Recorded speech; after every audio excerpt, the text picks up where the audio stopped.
ஒரு எளியவனுடைய சாட்சிக்காக சமயத்தை ஒதுக்கி எங்கள் காது கொடுத்து கேட்க காத்திருக்கிறதற்காக நன்றி, கோடா கோடி நன்றி. தேவாசீர்வாதங்கள் உங்கள் ஒவ்வொருவருக்கும் சொந்தமாகட்டும். ஒரு சாதாரண துரும்பை கூட தேவன் வல்ல ஆயுதமாக பயன்படுத்தக்கூடும். ஒன்றுமில்லாத இந்த மனுஷனையுமாக அவர்தாமே தன்னுடைய கை கருவியாக பலகாலமாக பயன்படுத்தி கொண்டு வருகிறார். இது அடிமையினால் உண்டான முயற்சி அல்ல. அவர்தாமே ஒவ்வொரு நாளுமாக அவர் சித்தம் போல் பயன்படுத்தி கொண்டு வருகிறார். ஒரு வயது போன ஒரு நிலையிலே ஒரு மனுஷனால் இது கூடுமா கூடாதா என்றெல்லாம் பல கேள்விகள் பலர் மனதிலே எழுகின்ற காலம். ஆனாலும் தேவன் எந்த வயதிலும் பசுமையாக்கி புஷ்டியாக்கி அவருக்கு விருப்பம் போல பயன்படுத்தி கொண்டு வருகிறார். இந்த ஓட்டம் கர்த்தராலே துவக்கப்பட்டது. இந்த தொடர்ச்சியும் அவராலே நடந்து கொண்டிருக்கிறது. முடிவும் அவராலேயே கூடி வரும். பரிபூர்ணமாக நம்பி விசுவாசிக்கிறோம். இந்த நம்பிக்கை கூட கர்த்தர்தாமே அடிமைக்கு தந்திருக்கிறார். கொஞ்ச காலத்துக்கு முன்பாக திரைப்படத்துறையிலே அடிமை இருந்தது உண்மைதான். அது ஒரு ஜெனரேஷன் பீரியட், ஒரு 20 வருஷ காலம். திரைப்படத்துறைக்கு இப்படியெல்லாம் அனுபவப்பட்டு வர வேண்டும் என்று சில நியதிகள் உண்டு. அதில் ஒன்று கூட அடிமையினுடைய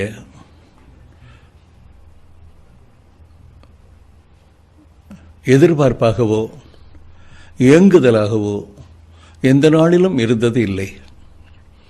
ஒரு சாதாரண குடும்பம், ஆன்மீக குடும்பம், ஆணித்தரமான ஒரு ஹிந்து குடும்பம், அதிலே பெற்ற தாய் தகப்பனுக்கு ஒரே ஒரு பிள்ளையாய் பிறந்தவர்களாலே கூடுமானவரை செல்லமாக வளர்க்கப்பட்ட ஒருவன். கொஞ்சம் படிப்பு வந்தது. அதனால் படிக்க வைப்பதற்கு அவர்கள் ஆசைப்பட்டார்கள். அந்த நாட்களில் எல்லாம் பாதி சம்பளம் கட்டினால் போதும். அந்த பாதி தொகை கொடுப்பதிலேயே அந்த வருஷ படிப்பை ஏறெடுக்கலாம், முடிக்கலாம் என்பது அக்கால வழக்கமாக இருந்தது. அதுபடி அரை சம்பளத்திலேயே அடிமை கடைசி வரை படித்து முடித்தவன். அந்த நாட்களில் எல்லாம் எஸ்எஸ்எல்சி என்பதாக சொல்லுவார்கள். இப்பொழுது எப்படியோ உங்களுக்கு தெரியும். அது ஹைஸ்கூல் படிப்பை விட்டு வெளியிட வருகிற தருணம். ஒரு 3 வருஷ காலம் 8வது 9வது 10வது ஆகிய படிவங்களிலே அடிமை படித்து கொண்டிருந்த பொழுது அது கிறிஸ்டியன் ஸ்வீடன் மிஷன் ஹைஸ்கூல். அந்த பள்ளியில்தான் இந்த 3 வருஷ காலம் அடிமை பயிலுகிற வாய்ப்பு கிடைத்தது. ஒரு தலைமை ஆசிரியர் மிகவும் நல்லவர். அவர் ஒவ்வொரு நாளுமாக எல்லாரையும் கூட்டி வைத்துக்கொண்டு வழக்கமான வகுப்புகளெல்லாம் ஆரம்பிப்பதற்கு முன்பாக வேதம் சொல்லிக் கொடுப்பார். அந்த வகுப்புக்கு போக வேண்டுமென அவசியமில்லை.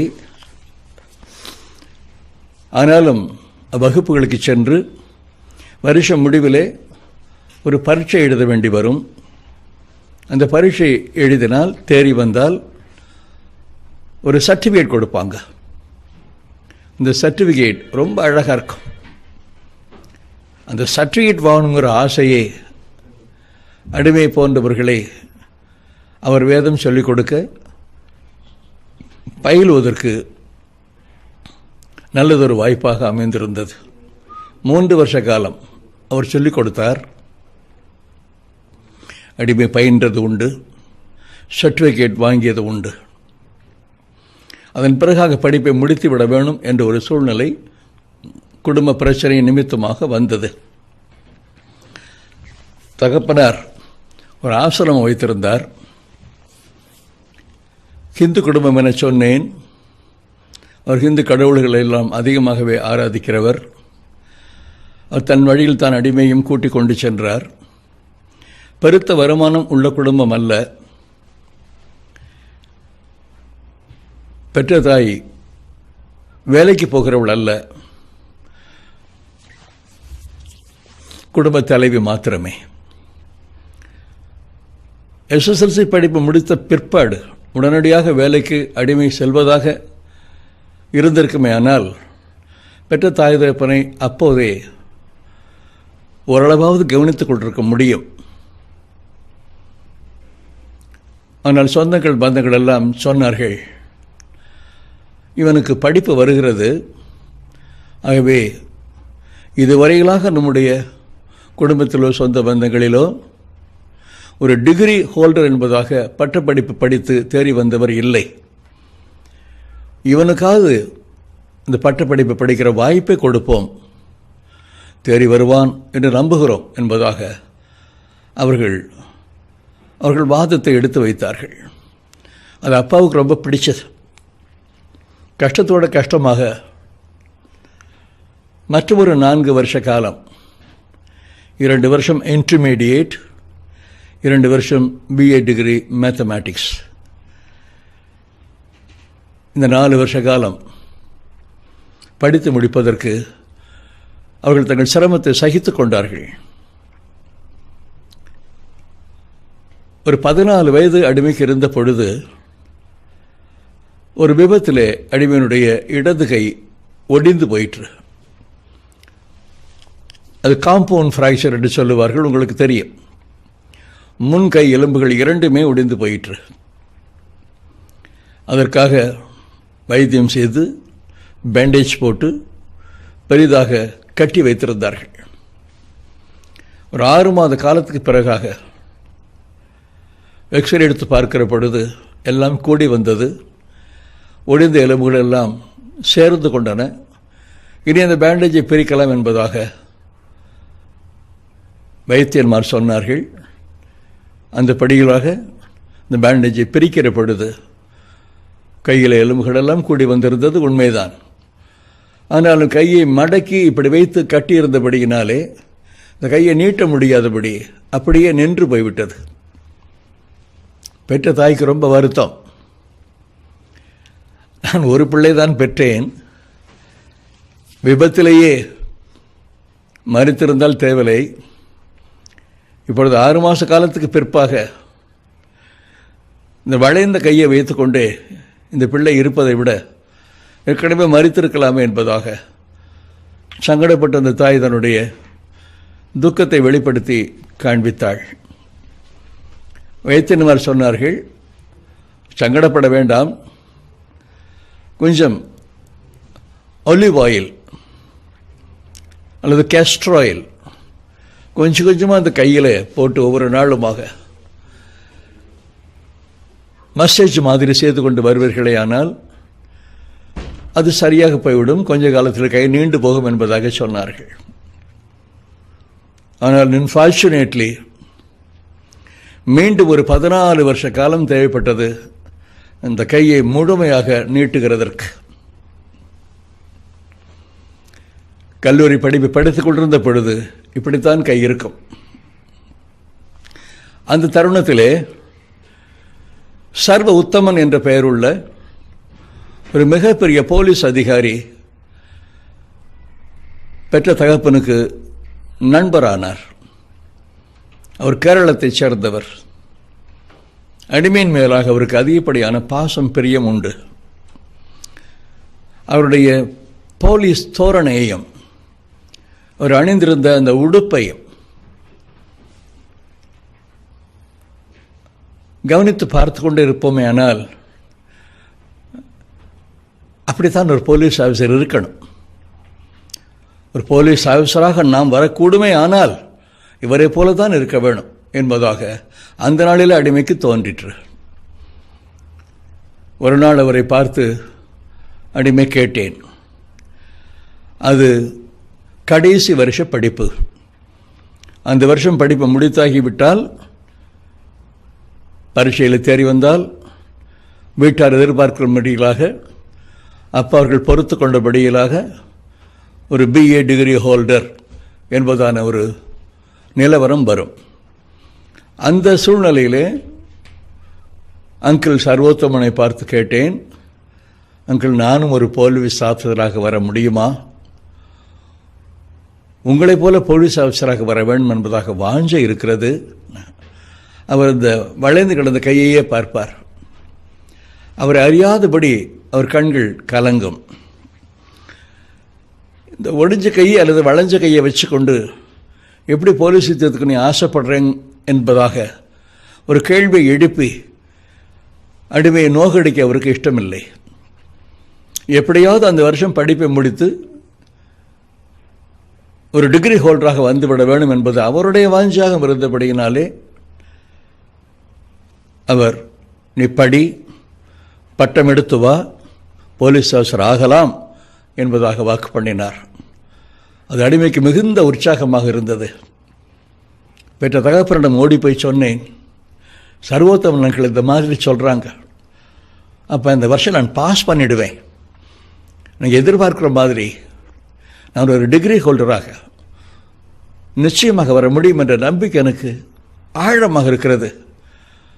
செலவை பார்க்காதபடி நான் போலீஸ் ஆஃபீஸர் ஆகிறதுக்கு கொஞ்சம் செலவு கூட வரலாம் தானே? அது வரைக்குமா கொஞ்சம் பொறுத்து கொண்டு எனக்கு அந்த தகுதியை நீங்களும் சர்வோத்தமன் அங்கிளுமாக கொடுக்கணும்னு கேட்டுக்கொள்கிறேன் என்று சொன்னேன். பிற்பாடு அவரும் சர்வோத்தமன் அங்கிளுமாக கலந்து பேசி IPS பரீட்சை எழுதுகிறதுக்கு அடிமையை தயாரித்தார்கள். ஏற்கனவே சிரமத்தில் இருந்த குடும்பம் இதற்கான சிரமத்தையும் தாங்கிக் கொண்டார்கள். பரீட்சை எழுத வேண்டிய நாள் வந்தது. அடிமை இருந்ததோ சொந்த ஊரான அந்த நாளில் கருதப்பட்ட இந்தியாவிலே, தமிழகத்திலே, அன்று திருச்சி மாவட்டமாக இருந்து அதற்கு அருகாமையில் இருக்கிற புதுக்கோட்டை என்ற ஊர் தலுக்காவாக இருந்தது. அந்த புதுக்கோட்டை தலுக்காவில் தான் அடிமை படித்துக் கொண்டிருந்தேன். அதுதான் சொந்த ஊர்.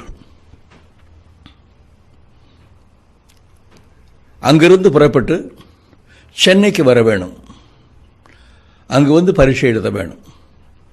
அந்த ஏற்பாடு அரசாங்கம் செய்திருந்தது. பரீட்சை எழுத வந்த பொழுது என்னை போலவே IPS பரீட்சை எழுத வந்திருந்த, IAS பரீட்சை எழுத வந்திருந்த பிள்ளைகளெல்லாம் அடிமை அணுகி வந்து பேச ஆரம்பித்தார்கள். ஏன் அப்படி அவர்களுக்கு என்மேலே ஒரு பரிவு ஏற்பட வேணும்? வளைந்து கிடந்த இந்த கைதான் அவர்களுக்கு என்மேலே ஒரு பச்சாதாபத்தை ஏற்படுத்தியிருக்கிறது. என்ன பரீட்சை எழுத வந்திருக்கிறீங்க? IPS-ஆ IAS-ஆ? சர்வோத்தம மக்கள் சொல்லியிருக்கார், எனக்கு போலீஸ் உத்தியோகம் கிடைக்கும்னு சொல்லி. எங்கள் அப்பாவும் நம்பி விசுவாசிச்சிருக்காங்க. இதயமெல்லாம் போலீஸ் ஆஃபீஸர் தான் நிறைஞ்சிருக்கிறார். நான் IPS தான் வந்திருக்கிறேன் என்பதாக சொன்னேன். ஆனால் அவர்கள் சொல்ல சொல்ல அந்த வார்த்தைகளை கேட்டு கேட்டு நிச்சயமாக நமக்கு IPS பரீட்சை எழுத யோகியதை இல்லை. ஒரு போலீஸ் அதிகாரி ஆவதற்கு நமக்கு அத்தகைய ஒரு ஆரோக்கியமும் இல்லை. மோராலெஸ் எ டிசேபிள்டு பர்சன், வளைந்து கிடக்கிற கை என்பதாக மனதுக்குள்ளே ஒரு திகில் சூழ்ந்து கொண்டது. IPS-ம் எழுதலை. அந்த பிள்ளைகளெல்லாம் சொன்னபடிகளாக IAS எழுதவும் மனமில்லை. மனபோன போக்கிலே ஓடிப்போனேன். என்னவோ வேலைகள். சென்னையில் எம்ப்ளாய்மெண்ட் எக்ஸ்சேஞ்ச் அங்குமாக பெயரை பதிவு செய்து வைத்திருந்தேன். எந்த வேலையிலும் ஒரு 3 மாதம் 6 மாதத்துக்கு மேலாக நிலை கொள்ள முடியவில்லை. ஒரு போலீஸ் ஆஃபீஸராக முடியலை, ஒரு போலீஸ் ஆஃபீஸராக முடியலை. இதுதான் ஏக்கமாக துக்கமாக இருந்து கொண்டே இருந்தது. எந்த வேலையிலும் தாக்கு பிடிக்க முடியவில்லை. கடைசியாக கவர்னர் மாளிகையிலே ஒரு வேலை கிடைத்தது. அந்த நாளிலே சென்னையிலே கிண்டி என சொல்லப்படுகிற இடத்திலே கவர்னர் மாளிகை இருந்தது. இப்பவும் அங்குதான் இருக்கிறது. இந்த கவர்னர் மாளிகையிலே அப்பொழுதிருந்த கவர்னர் ஐயாவின் கீழாக அவருடைய காம்ப்ட்ரோலர்ஸ் ஆஃபீஸ் என சொல்லப்படுகிற அலுவலகத்திலே அடிமைக்கு வேலை கொடுத்தார்கள். 100 ரூபாய் சம்பளம். 61, 62 ஆகிய வருஷங்களில் இதுதான் ஒரு BA பட்டதாரிக்கு சம்பளமாக தரப்பட்டது. அந்த 100 ரூபாய் சம்பளத்திலே குறிப்பிட்ட அந்த 2 வருஷங்களும் அங்கே அடிமை காலம் தள்ள முடிந்தது. பாதி மாதம் அந்த 100 ரூபாய் சம்பளம் ஓரளவு போதுமானதாக இருக்கும். அதன் பிறகு மீதி மாதம் என்ன செய்வது என்பதே ஒரு பிரச்சனையாக இருக்கும்.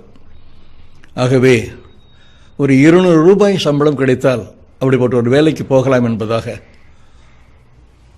ஒரு எண்ணம் வந்தது. அப்போதுதான் சினிமா துறை அடிமைக்கு காட்டினார்கள். கூட வேலை பார்த்து கொண்டிருந்தவர்களும் ஒரு சில நண்பர்களுமாக சினிமா துறைக்கு நீ பொருத்தமானவனாக இருப்பாய், அங்கே முயற்சி செய்து பார், உன்னை சேர்த்துக் கொள்ளுவார்கள் என்பதாக சொன்னார்கள். ஒரு சில நாட்கள் இதை யோசித்து பார்த்து கொண்டிருந்தேன். சினிமா துறைக்கு நாம் ஆயத்தப்பட்டது இல்லை. அதற்கான யோக்கியதை தகுதியெல்லாம் ஒன்றும் கிடையாது. நம்முடைய ஜீவித்தில் ஒரு போலீஸ் அதிகாரியாக வர வேண்டும் என்பதுதான் நோக்கமாக இருந்தது.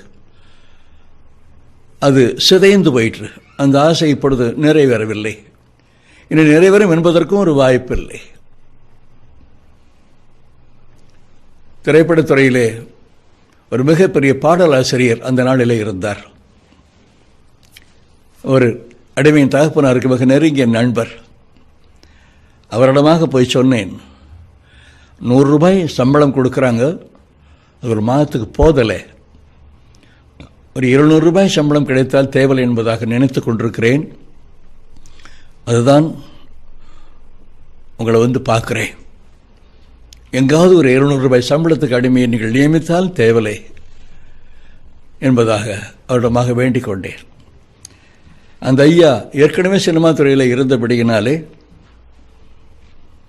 அடிமையை கூட்டிக் கொண்டு போய் ஒரு சிலரமாக காட்ட ஆரம்பித்தார். ஒரு அறிமுகப்படுத்துகிற பொழுதே அடிமையை நடிகரென அறிமுகப்படுத்தினார். அது எனக்கு பிரமிப்பாகவும் உடல் வியர்க்கக்கூடிய ஒரு பயத்தையும் கொடுத்தது. இரவில் அவரிடம் கேட்டால்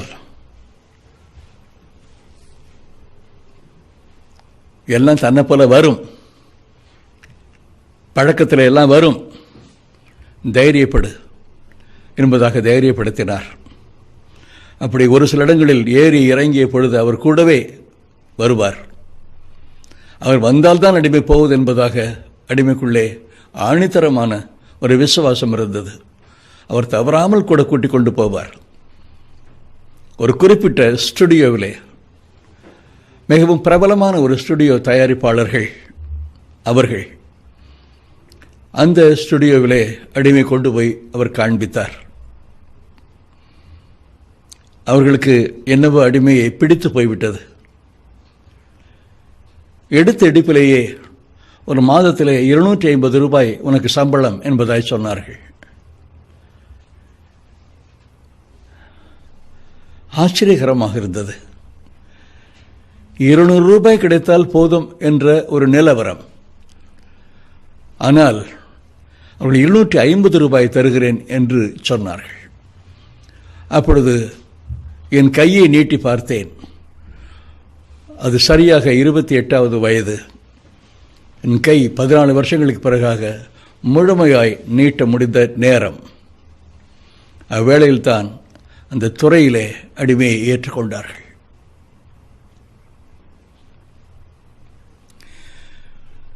பிறகு அதற்காக தயாரிக்கப்பட வேணும்.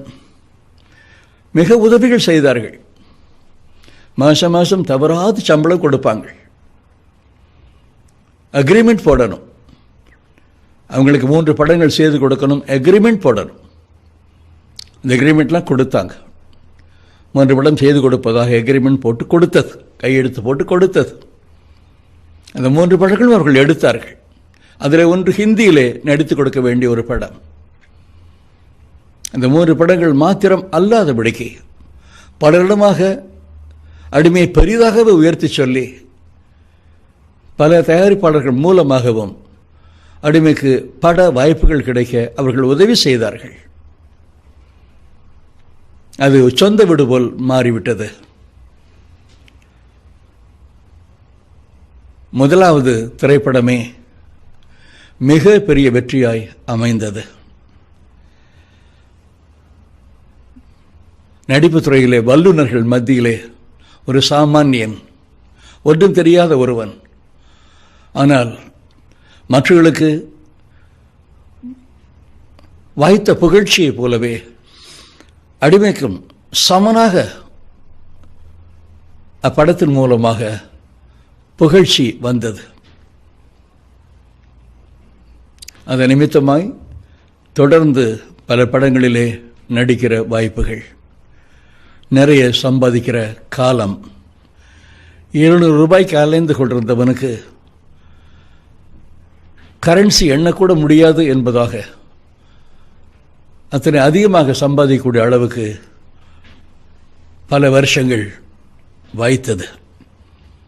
ஆனாலும் என் இனிய குடும்பத்தாரே, அடிமை ஒரு நாளும் நிம்மதியாக இருந்ததில்லை. ஒரு நாளும் அமைதியை தேடி கண்டதும் கிடையாது. நெஞ்சுக்குள்ளே சமாதானம் அறவே இல்லாத காலம். ஒரு வித்தியாசமான தொழில். அடிமை வாஞ்சித்த போலீஸ் அதிகாரி ஆகும் உத்தியோகம் அல்ல. ஆகவே உள்ளுக்குள்ளே போலீஸ் அதிகாரி, வெளியிலே திரைப்படத்துறை நடிகன், இப்படியாக 2 விதமான வாழ்க்கைகளுக்கு இடையிலே அனுதின போராட்டம். அதனால்தான் அமைதி இல்லை, அதனால்தான் நிம்மதி இல்லை. இப்படி எப்படி காரணங்கள் சொல்லலாம். 16 வருஷங்களுக்கு பிறகாக எப்படியாவது இந்த நடிப்பு தொழிலிருந்து விடுபட்டு விட வேண்டும் என்பதாக தோன்ற ஆரம்பித்தது. 16 வருஷங்களுமாக திரைப்படத்துறையிலே முன்னணி நடிகர்களாக இருந்தவர்களில் அடிமையும் கூட குறிப்பிட்டு சொல்லப்படத்தக்கவனாக கருதப்பட்டேன். இந்த 16 வருஷங்கள் முடிந்த பிற்பாடு இனி எவருடைய படத்திலும் போய் நடிப்பு கொடுக்க வேண்டாம். இந்த 16 வருஷ காலமாக இந்த நடிப்பு துறையில் இருப்பதற்கு, இந்த தகுதியை சம்பாதித்துக் கொள்கிறதற்கு, திரைப்படத்துறைக்கு வந்த புதிதிலிருந்தே ஒரு நாடக குழுவினை ஆரம்பித்து அதுக்கு எளிமையாக லிட்டில் ஸ்டேஜ் என்பதாக ஒரு பெயரை வைத்து பலவிதமான நாடகங்களை எல்லாம் நடித்து காட்டி அதன் நிமித்தமாக நடிப்பதற்கென தேவைப்படுகிற யோக்கியதாம்சத்தை பெற்றுக்கொள்ள முடிந்தது. 16 வருஷங்கள் கடந்து போய்விட்டன.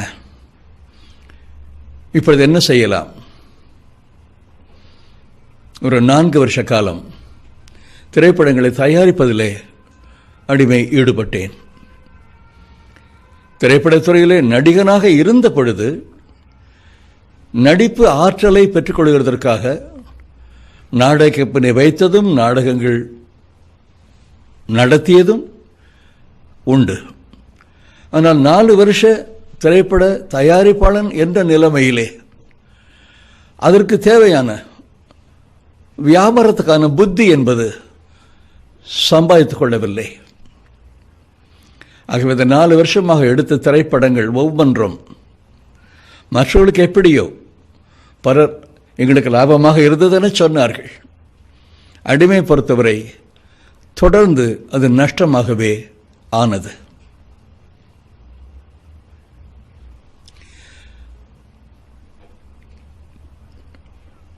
சென்னைக்கு வந்த பொழுது கையோடு ஒன்று கொண்டு வரவில்லை. திரைப்படத் துறையிலே நுழைந்த பொழுதும் ஒன்றும் கொண்டு வரவில்லை. கொஞ்ச கால திரைப்படத்துறை வாழ்க்கையிலே சம்பாதித்தது உலக பிரகாரமாக ஏதோ இருந்தது. வீடு வாசல், கார், கண்ணி, நகைகள் என்பதாக என்னவோ இருந்தது. எல்லாவற்றையுமாக கொலாட்ரல் செக்யூரிட்டி அடமானமாக வைத்து கடன் வாங்கித்தான் திரைப்படங்களை எடுக்க வேண்டி வந்தது. பெரும்பாலும் அந்த நாட்களிலே வடநாட்டிலிருந்து வருகிற சகோதரன்மார் திரைப்படத்துறைக்கு நிறையவே கடன் கொடுப்பார்கள். அவர்களிடமாக கடன் வாங்கி படம் எடுக்கிறவர்கள் கொஞ்சம் பேர் இருந்தார்கள். அடிமை அதற்கு விதிவிலக்கல்ல. அவர்களிடம்தான் எல்லாவற்றையும் கொடுத்து செக்யூரிட்டி என்ற படையில் அவர்களும் வாங்கி கொண்டு படம் எடுக்க உதவி செய்தார்கள். தொடர்ச்சியான இந்த நஷ்டம் 15 லட்சம் ரூபாய் வரைக்கும் பெருகி போயிற்று. ஏறத்தாழ 50வது வயது அப்பொழுது நெருங்கி கொண்டிருக்கிறது.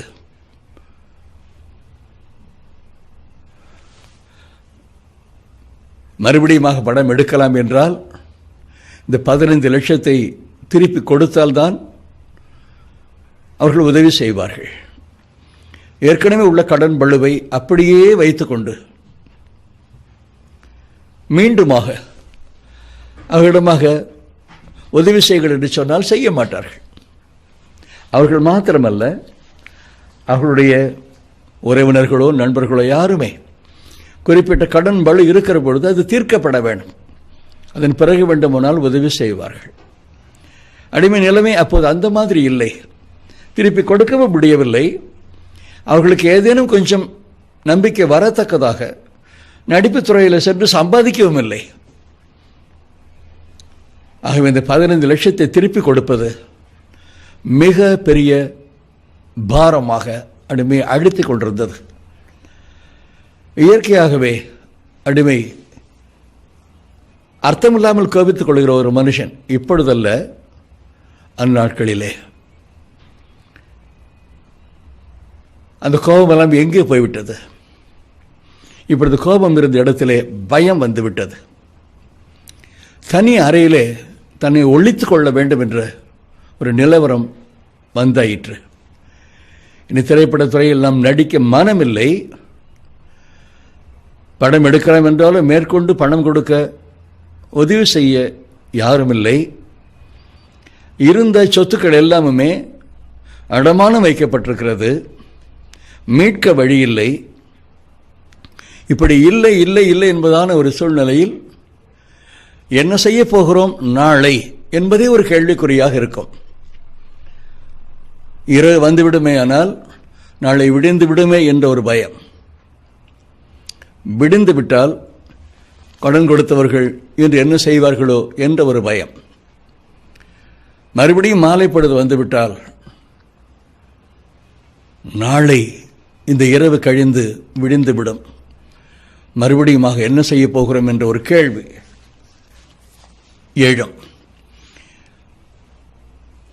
கொஞ்சம் கொஞ்சமாக இந்த கேள்வி அடிமையை தற்கொலைக்கு ஏவியது.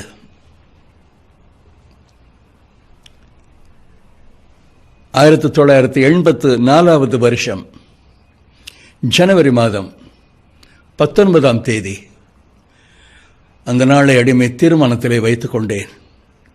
இன்று நாம் முடிந்து போய்விட வேணும். அடிமை இருந்த அறையிலே தலைக்கு மேலாக ஒரு மின்சார விசிறி இருக்கும். அது பழைய காலத்து விசிறி.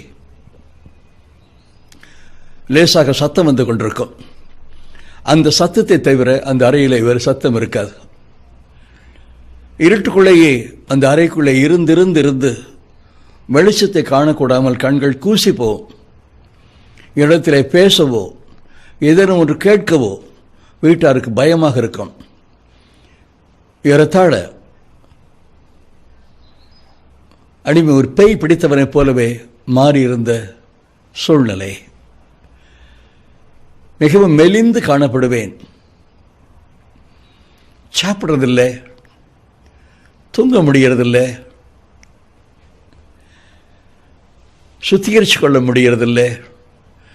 எப்பொழுதும் இருள் இருள் இருள், அறைக்குள்ளுமாக இருள், அடிமையின் உள்ளுமாக அதனிலும் அதிகப்படியான இருள். குறிப்பிட்ட அந்த நாளிலே எப்படியாவது நாம் மரித்து விட வேணும். கடன்காரர்களுடைய தொல்லை தாங்க முடியவில்லை. நம்மாலே பலருக்குமாக கவலையும் பாரமும் தான் அதிகமாக கொண்டிருக்கிறது.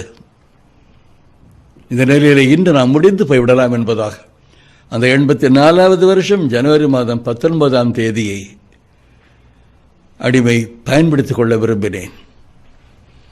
ஒரு எண்ணம் உள்ளுக்குள்ளாக வந்தது. எவ்வளவோ கடவுள்களின் கோயில்களுக்கு சென்றிருக்கிறோம். மாகாணமாக, மாவட்டமாக அடிமை சென்று பல கடவுள்களை ஆராதித்தது உண்டு. நிறைய காசு, பணம், நகையெல்லாம் கொண்டுகிட்டு போய் உண்டியில் கொட்டிட்டு வந்தது உண்டு. ஈர துணியை கட்டிக்கொண்டு சரீரத்தை போட்டு பிரட்டி எடுத்து அது அங்க பிரதட்சணம் என்பதாக அன்று சொன்னார்கள். அப்படி தன்னைத்தானே வருத்தி கொண்டது உண்டு. ஒரு காலிலே மணிக்கணக்காக நின்று அந்தந்த கோவில்களிலே கண்ணீரோடு கூட பூசை செய்தது உண்டு. ஒவ்வொரு கடவுளையாக கூட்டு பார்க்கலாம். ஏராளமான கடவுளர்கள் நமக்கு தெரியும். அந்த ஹிந்து கடவுள்கள் எல்லாம் ஒருவராவது பேச மாட்டாரா? ஒன்றாவது பேச முன் வராதா? நீ இன்று சாக வேண்டாம், எங்களுடைய ஆலயங்களுக்கு வந்து நீ எவ்வளவு நகைகளை கொட்டி இருக்கிறாய், எவ்வளவு பணம் கொண்டு வந்து கொட்டி இருக்கிறாய், இந்த 15 லட்சத்துக்காகவா ஒரு கவலை? அதற்காகவா இந்த சாவு? வேண்டாம். நாங்கள் இந்த தொகையை கொடுத்து கடன் வடிவிலிருந்து உன்னை மீட்டு விடுகிறோம். கவலைப்படாதே, சாகாதே என்பதாக ஒரு கடவுளாவது சொல்லாதா என்பதாக மனதிற்கு பட்டது. அல்லது உன்னை போல ஒரு கொடிய பாவி உலகத்திலேயே கிடையாது, அத்தனை பெரிய பாவி, நீ தூக்கி போட்டுக்கொண்டு செத்து போ என்பதாக அப்படியாவது ஒரு உத்தரவு எந்த கடவுளாவது சொன்னால் தேவையில்லை. இப்படியாக அந்த நாளிலே ஒவ்வொரு கடவுளையாய் அந்த இரவிலே கூப்பிட்டு கொண்டிருந்தேன். எல்லா கடவுளையும் பெரும்பாலும் கூட்டு தீர்த்தாயிற்று. நினைவில் இருந்த அத்தனை கடவுளையும் கூப்பிட்டு தீர்த்தாயிற்று. I'm sorry my brothers, my sisters, my own family.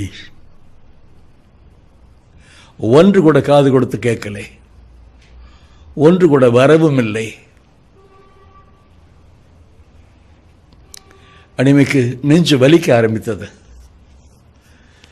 கடவுள் இல்லை, கடவுள் இல்லை.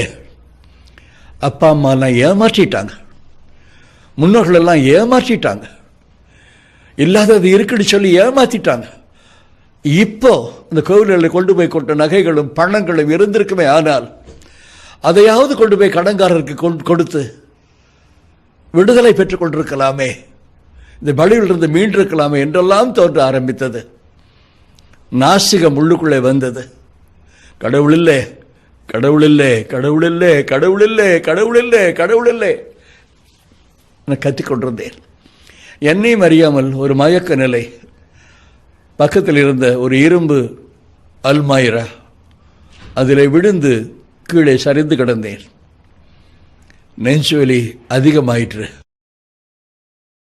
இந்த இரவிலே ஒன்று நாம் எழுந்து நின்று இந்த மின்சார விசிறியிலே தூக்கு போட்டு கொள்ள வேணும், அல்லது அதற்கு முன்பாக இந்த நெஞ்சு வலியிலே சாக வேணும். இரண்டிலே ஒன்று நிச்சயம் சம்பவிக்கத்தான் போகிறது என்பதாக நினைத்துக் கொண்டிருக்கும் பொழுதே இந்த நாக்கு got stuck in the palate. மேல் அன்னத்தோட போய் இந்த நாக்கு ஒட்டி கொண்டது. பிரிக்க முடியலை. கண்களில் கண்ணீர் பொங்கி வழிஞ்சு கொண்டே இருந்தது. நாக்கை மேல் அன்னத்திலிருந்து பிரிக்க முடியலை. தொடர்ந்து கடவுள் இல்லை, கடவுள் இல்லை என்பதாக உதடு மட்டும் அசைத்து கொண்டதை தவிர ஒரு சத்தம் வரவில்லை. இப்பொழுது அந்த அறையிலே ஒரு சின்ன சத்தம் மாத்திரமே, அது மின்சார விசிறி எழுப்புகின்ற சத்தம், அவ்வளவுதான். அந்த சமயத்தில் தான் எனக்கு பிரியமானவர்களே,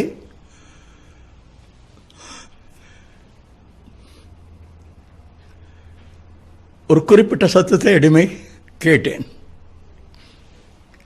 அந்த அறையிலே an authoritative voice blended beautifully well with the divine love.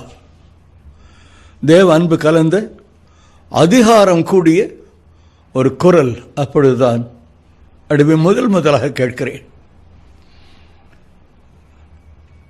அந்த குரல் இப்படி ஒலிக்கிறது: மகனே, சாக போகிறாயா? இந்த குரலை கேட்ட மாத்திரத்திலேயே 50 வருஷ ஹிந்து ஏராளமான கடவுளர்களை இப்பொழுதுதான் கூப்பிட்டு தீர்த்திருக்கிறோம். ஒரு கடவுளும் வல்ல, நாஸ்திகம் பேசியிருக்கிறோம். இந்த சூழ்நிலை இப்போ இந்த சத்தம் கேட்குது. என்ன இந்த மனுஷனுக்கு தோன்றும், நாம கூப்பிட்ட ஏதோ ஒரு கடவுள் இப்ப வந்துடுச்சு போல இருக்கு. அதுதான் இந்த குரல் எடுக்குது. மறுபடியும் அசைந்து நிமிர்ந்து அமர்ந்து, நீங்க இந்த கடவுளா, அந்த கடவுளா, எங்கிருந்து வந்திருக்கிறீங்க, உங்க பேர் என்ன, எந்த கடவுள், எந்த கடவுள், எந்த கடவுள்? மறுபடியும் ஒரு நிசப்தம். பிரமை, வெறும் பிரமை. கடவுள் இல்லை, கடவுள் இல்லை, நமக்குள்ள ஒரு பிரமை, அவ்வளவுதான் என்பதாகத்தான் தோன்றிற்று. மறுபடியும் எழ முடியாத சூழ்நிலை, சரிந்து கிடந்தவன் மறுபடியும் இன்னும் அதிகமாகவே சரிந்து கிடந்தேன். ஒரு சில வினாடிகளுக்கு பிறகாக அது அத்தாரிட்டேட்டிவ் வாய்ஸ், அது லவிங் வாய்ஸ், எகான் ஐ ஹர்ட். மறுபடியும் அதிகாரமும் அன்பும் கலந்த அந்த குரல் அந்த அறையிலே ஒலிக்கிறது. இப்பொழுது மகனே, சாக போகிறாயான்னு கேட்கல, உனக்கு மார்ட்டின் மதுரம் நினைவில் இருக்கிறதா என்பதாக அந்த குரல் ஒலித்தது. தாங்க முடியல, தாங்க முடியல. ஒரு மார்ட்டின் மதுரம் தான் அடிமைக்கு தெரியும், ஒரே ஒரு மார்ட்டின் மதுரம் தான் அடிமைக்கு தெரியும். அந்த ஒரு மார்ட்டின் மதுரம் தான் கிறிஸ்டியன் ஸ்வீடன் மிஷன் ஹை ஸ்கூலில் படித்துக் கொண்டிருந்த காலத்திலே 3 வருஷ காலம் அடிமைக்கு வேதம் சொல்லிக் கொடுத்த தலைமை ஆசிரியர். அந்த மார்ட்டின் மதுரம் அவரை தவிர வேறு அடிமை எந்த மார்ட்டின் மதுரத்தையும் கேள்விப்பட்டது கூட கிடையாது. கல்லூரி வாழ்க்கையிலே 4 வருஷ காலமும் ஒரு மார்ட்டின் மதுரம் இல்லை. பிஏ டிகிரி பெற்றுக்கொண்ட பிற்பாடு வேலைக்காக அலைந்த பொழுது எந்த வேலை ஸ்தலத்திலும் மார்ட்டின் மதுரம் என்று ஒருவர் இல்லை. கவர்னர் மாளிகையில வேலை பார்த்த பொழுதும் அங்கே ஒரு மார்ட்டின் மதுரம் இல்லை. திரைப்படத்துறையில் 20 வருஷ காலம் அங்குமாக ஒரு மார்ட்டின் மதுரம் இல்லை. அடிமைக்கு தெரிந்தது எல்லாம், நெஞ்சிலே பதிந்திருந்ததெல்லாம் ஒரு மார்ட்டின் மதுரம். அவர் அடிமையினுடைய தலைமை ஆசிரியர். எந்த தலைமை ஆசிரியர் அந்த நாட்களே ஏசப்பாவை, வேதாகமத்தை, வேத நாயகனை அடிமைக்கு போதித்தாரோ அந்த தலைமை ஆசிரியரை இப்பொழுது ஏசப்பா அடிமைக்கு நினைவுபடுத்துகிறார். உடனே கதற வேண்டும் என தோன்றிற்று. இயேசுவே என கதற தோன்றிற்று. முடியலை, முடியலை. மேலே ஒட்டிக்கொண்ட நாக்கு பிரிஞ்சு வரலை. அவர் சொல்லிக்கொண்டே போகிறார். அடிமைக்கு அழுகைதான் பிரிட்டு வருகிறது. ஏசப்பா பேசுறார், ஏசப்பா பேசுறார், ஏசப்பா பேசுறார். ஜீவன் உள்ளோரின் தேவன் பேசுறார். அடிமையிடமாக அவர் கிருபையாய் கருணையோடு கூட இரக்கத்தோடு பேசுகிறார். பதில் சொல்ல முடியலே என்பதாக கண்ணீர் வருகிறது. அவர் கேட்கிறார், ஒரு முறை அப்பா என கூப்பிடு, ஒரே ஒரு முறை அப்பா என கூப்பிடு. எதையோ அப்பா என்றும் அம்மா வென்றும் காலமெல்லாம் கூப்பிட்டு பழகி போன பழசான நாக்கு. இது கழுவப்படட்டும், சுத்திகரிக்கப்படட்டும். ஒரே ஒரு முறை ஐம் சாரி அப்பா என கூப்பிடு, ஒரு முறை அப்பா என கூப்பிடு, ஒரு முறை அப்பா என கூப்பிடு. நாளை நீ கடன்காரன் அல்ல. நாளை இந்த பளு உனக்கு இல்லை. நாளை இந்த நெஞ்சுவலி உனக்கு இல்லை. நாளை தூக்கப்பட்டுக் கொள்ள வேண்டிய அவசியம் உனக்கு வரவே வராது. நாளை நீ திரைப்படத்துறையில் எதுவும் இல்லை. நீ எனக்கான கடைநிலை ஊழியக்காரன். இத்தனை காலமாக நான் உன்னை பின்பற்றி வந்து கொண்டிருக்கிறேன். நீதான் சுயத்தின் அடிப்படையில் விட்டு விலகி விலகி விலகி விலகி போனாய். எதை சம்பாதித்தாய்? எதை சம்பாதித்தாய்? மனவேதனை, தூக்கப்பட்டுக் கொள்ள வேண்டிய முயற்சி, தன்னை அழித்துக் கொள்ளப் போகிற இந்த நேரம், இதைத்தான் சம்பாதித்தாய். நாளை உனக்கு கவலை இல்லை. ஒரு முறை அப்பா என கூப்பிடு, மற்றவற்றை நான் பார்த்துக் கொள்வேன். நாளை தினம் விடுகிற பொழுது நீ கடன்காரனாக இருக்க மாட்டாய். என் தேவன் சொல்லிக் கொண்டு போகிறார். சரீரத்தில் எஞ்சி இருந்த கொஞ்ச நெஞ்ச பலனையும் கூட்டி சேர்த்து ஏசப்பா ஏசப்பா ஏசப்பா என அலறடை. அந்த அலறுதலை நிறுத்த முடியவில்லை. அது எக்கோ போல ஏசப்பா ஏசப்பா ஏசப்பா ஏசப்பா ஏசப்பா என்பதாக ஒலித்துக் கொண்டே இருக்கிறது. ஆனால் அவர் போய்விட்டார். அவர் போய்விட்டார். மறுநாள் விடிந்த பொழுது பூஞ்சையாய் மாறியிருந்த இந்த மனுஷன் ஒரு யானையின் பலத்தை கொண்டவனாக ஆக்கப்பட்டேன். வாசல் கதவு தட்டப்பட்டது. கொஞ்ச காலத்துக்கு முன்பாக அந்த கதவு தட்டப்பட்டிருந்தால் அடிமைப்பை திறந்திருக்கவே மாட்டேன். தொலைபேசி ஒலித்தது. கொஞ்ச காலத்துக்கு முன்பாக தொலைபேசி ஒலித்திருந்தால் அடிமைப்பை தொலைபேசியை தொற்றிருக்க மாட்டேன். கடன்காரர்கள் தான் கதவை தட்டுகிறார்கள். கடன்காரர்கள் தான் தொலைபேசியில் பேசுகிறார்கள். என்ன செய்வார்களோ எது செய்வார்களோ என்பதாக பயந்து பயந்து ஜீவித்துக் கொண்டிருந்த காலம் கடந்து போயிற்று. இப்பொழுது பலப்படுத்தப்பட்ட பாதுகாக்கப்பட்ட ஒரு சூழ்நிலையில் அடிமை தைரியத்தோடு சென்று கதவை திறக்கிறேன். கடன் கொடுத்தவர்கள் தான் வருகிறார்கள். வழக்கமாக அவர்கள் முகத்தில் உள்ள கடுமை எல்லாம் அன்று காணப்படவே இல்லை. எனக்குள்ளுமாக பயம் இல்லை. அவர்களை வரவேற்று குடிக்க அவர்களுக்கு கொடுக்கிறேன். அவர்களுமாக வாங்கி பருகுகிறார்கள். பருகி ஆன பிறகு எங்களோடு வரக்கூடுமா, கொஞ்சம் கோடம்பாக்கம் வரை சென்று வரலாமே என்பதை கேட்டார்கள். உங்களுக்கு தெரியுமோ தெரியாது, தமிழ்நாட்டில் சென்னையிலே கோடம்பாக்கம் என்ற பகுதியில் தான் பல ஸ்டுடியோக்கள் இருக்கின்றன. பட தயாரிப்பு நிலையங்கள் உண்டு. அங்கே மிகப்பெரிய ஸ்டுடியோ என்பதாக ஆசியாவிலேயே கருதப்படுகிற ஒரு ஸ்டுடியோவும் அங்குதான் இருக்கிறது. அவர்களிடமாக நான் வெளிப்படையாக சொன்னேன், என்கிட்ட ஒரு கார் கூட இல்லைங்க, எல்லாத்தையும் விற்று உங்களுக்கு கொடுத்துட்டேன், வீடு வாசல் எல்லாம் விற்று உங்களுக்கு கொடுத்துட்டேன். இப்போ நான் ஒரு வெறுமையான ஆள், நான் எந்த காரில் வர்றது என்பதாக அவரிடம் கெஞ்சினேன்.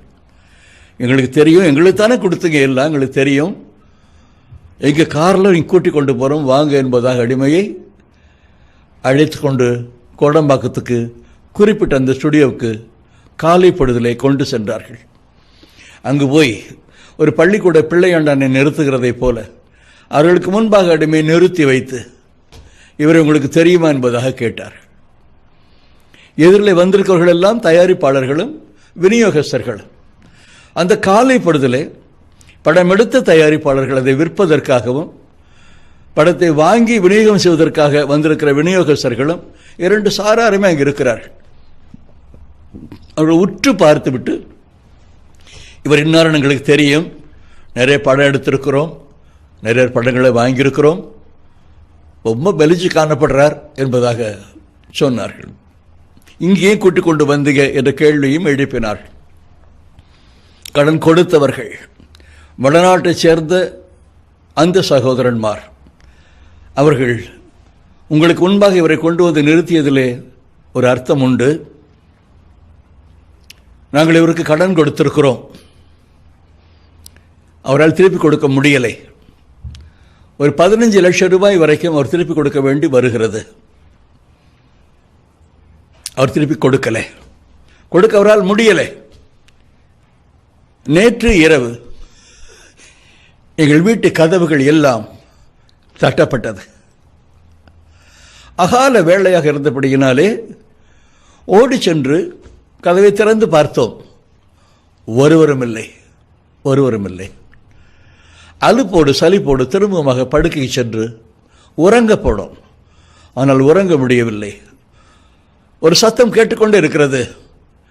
அவனுடைய கணக்குகளை வழக்குகளை மறுபடியும் பாருங்கள், அவனுடைய கணக்குகளை வழக்குகளை மறுபடியும் பாருங்கள் என்பதாக ஒரு authoritative voice, a loving voice, an order, a command, அது ஒலித்துக் கொண்டே இருக்கிறது.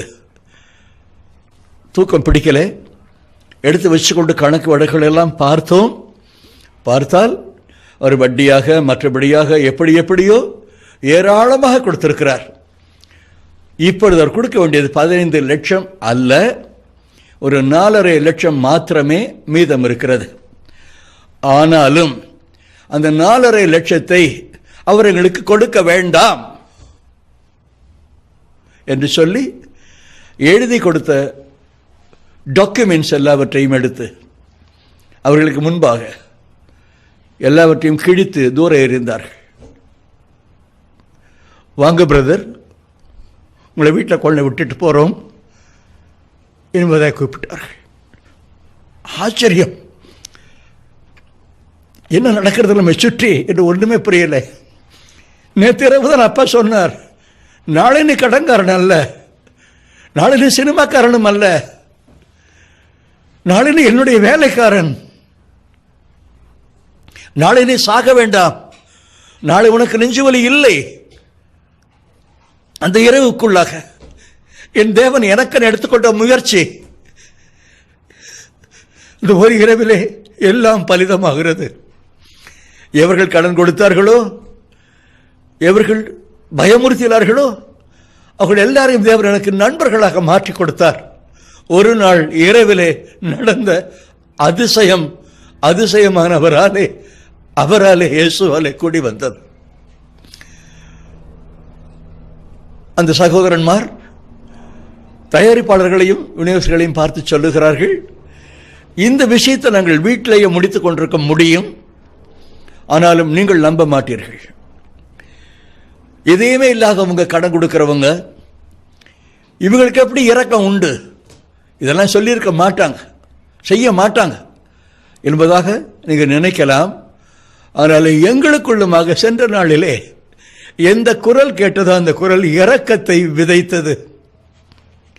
அதனால் தான் இன்று நாங்கள் அவரை எங்கள் சொந்த சகோதரராய் சிநேகிதராக பாவிக்கிறோம் என்பதாக சொல்லி அடிமையை கொண்டு வந்து வீட்டிலே விட்டு பிறகு சென்றாள்.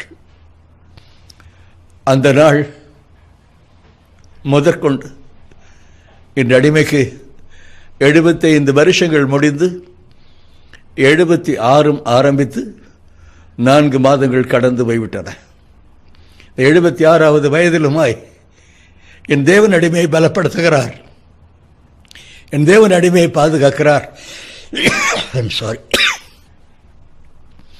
ஒருபோதும் ஒருவரையும் கைவிடாத தேவன் ஒரு முறை அப்பா என அழைத்ததற்கே இத்தனை பெரிய கிருபை அவரால் செய்யக்கூடுமே. ஆனால் எங்கிருந்தோ இதை இந்த அடிமையை ஒரு பொருட்டாய் மதித்து பார்த்து கொண்டும் காது கொடுத்து கொண்டும் இருக்கிறீர்களே, உங்களையா விட்டு விடுவார்? இந்த மண்ணிலே கிறிஸ்து இயேசு அல்லாது வேறு எந்த துணையும் இல்லை. கிறிஸ்து இயேசுவின் திருப்பாதங்கள் அல்லாது நமக்கு இருப்பிடம் இல்லை. எங்கே இருந்தாலும் எந்த விபத்திலும் ஆபத்திலும் நம்மை காப்பாற்ற இயேசுவல்லால் வேறு யாரும் இல்லை. அவர் மாத்திரமே நம்மை காக்கக்கூடும். ஒப்புவித்துக் கொண்டேன். அந்த நாள் முதலாக தேவன் அடிமையை தன்னுடைய வேலைக்காரனாகவே பாவிக்கிறார். A bond servant, a slave to Jesus Christ. பவுலையா சொல்லுகிறதை போல a prisoner of Jesus. Happily, boldly, with all enthusiasm and enlightenment, அடிமை சொல்லிக் கொள்கிறேன், I am a prisoner of Jesus Christ. இந்த நாளிலே இப்படி ஒரு நிகழ்ச்சியில் பங்கு கொள்கிறதற்கு ஏற்பாடு செய்த சகோதரன்மார் அவர்கள் நன்றாக இருப்பார்களாக. இந்த நாளிலே இது காது கொடுத்து கேட்டுக்கொண்டிருக்கிற நீங்களும் உங்கள் குடும்பத்தோடு கூட நன்றாக இருக்க வேண்டும் என்பதை அடிமையினுடைய வாஞ்சியாக இருக்கிறது. தேவ ஆசீர்வாதங்கள் உங்கள் எல்லாருக்குமே சொந்தமாகட்டும். இன்னுமாக அடிமைக்கு ஒரு சில கால ஓட்டம் இருப்பதாக நம்பி விசுவாசிக்கிறேன். ஆனாலும் இப்போது கூப்பிட்டால் கூட என் அப்பாவோடு போய் சேர்ந்து கொள்ள அடிமைக்கு ஆனந்தம், பேரானந்தம்.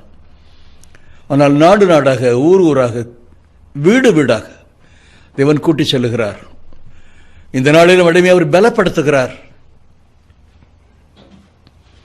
அந்த பலனை கொண்டுதான் எல்லாமே சாதிக்கப்பட கூடுகிறது. அடிமைக்கு சொந்த பலனும் இல்லை, சரீரத்திலே வேறொரு எந்த நலனும் இல்லை. எல்லாமே அடிமைக்கு என் இயேசுவே, என் இயேசுவே, அவர் நல்லவர், அவர் நல்லவர். அடிமையினை காத்தார். எல்லா விதமான பலிகளிலிருந்தும் அடிமையை காத்தார். எல்லா விதமான பாரங்களிலிருந்தும் அடிமையை காத்தார். எல்லாவித கவலைகளிலிருந்தும் அடிமையை காத்தார். உங்கள் கவலைகளை, உங்கள் பாரங்களை, உங்கள் வருத்தங்களை என்னிடத்திலே கொடுத்து விடுங்கள், உங்களுக்கான சமாதானம், சந்தோஷத்தை நான் உங்களுக்கு கொடுப்பேன் என்று சொன்ன தேவன் என்னிலேயே ஜீவிக்கிறார். உங்களிலும் அவரே ஜீவிக்க வேண்டும் என்பதாய் அடிமை வாஞ்சிக்கிறேன். அல்லேலூயா, ஹல்லேலூயா, ஹல்லேலூயா. அதிசயமான தேவனே, ஆலோசனை தரும் கர்த்தரே, அதிசயமான தேவனே, ஆலோசனை தரும் கர்த்தரே, ஆசை உந்தன் மேல் மாத்திரம், அன்புக்கு ஈடேதும் உண்டோ, ஆசை உந்தன் மேல் மாத்திரம், அன்புக்கு ஈடேதும் உண்டோ, அதிசயமான தேவனே, ஆலோசனை தரும் கர்த்தரே, அதிசயமான தேவனே. தந்தை போல் சுமந்தவரே, தாயின் கருவினில் காத்தவரே, தந்தை போல் சுமந்தவரே, தாயின் கருவினில் காத்தவரே, உம்மலாகாத காரியம் ஒன்றுமில்லை, உம்மலாகாத காரியம் ஒன்றுமில்லை, உமை அண்டினோர் வெட்கியே போனதில்லை, உமை நம்பினோர் வெட்கியே போனதில்லை, அதிசயமான தேவனே, ஆலோசனை தரும் கர்த்தரே, அதிசயமான தேவனே.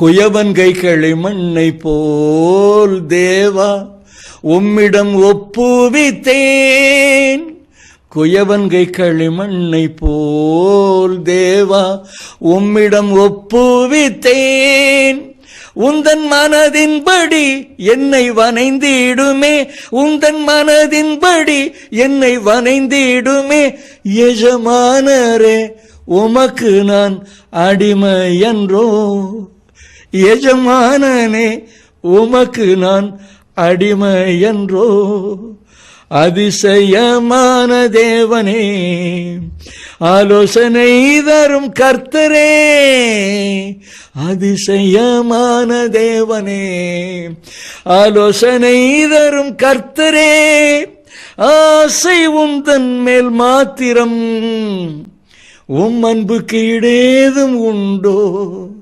ஆசை உந்தன் மேல் மாத்திரம், உம் அன்புக்கு இடேதும் உண்டோ? ஆசை உந்தன் மேல் மாத்திரம், உம் அன்புக்கு இடேதும் உண்டோ?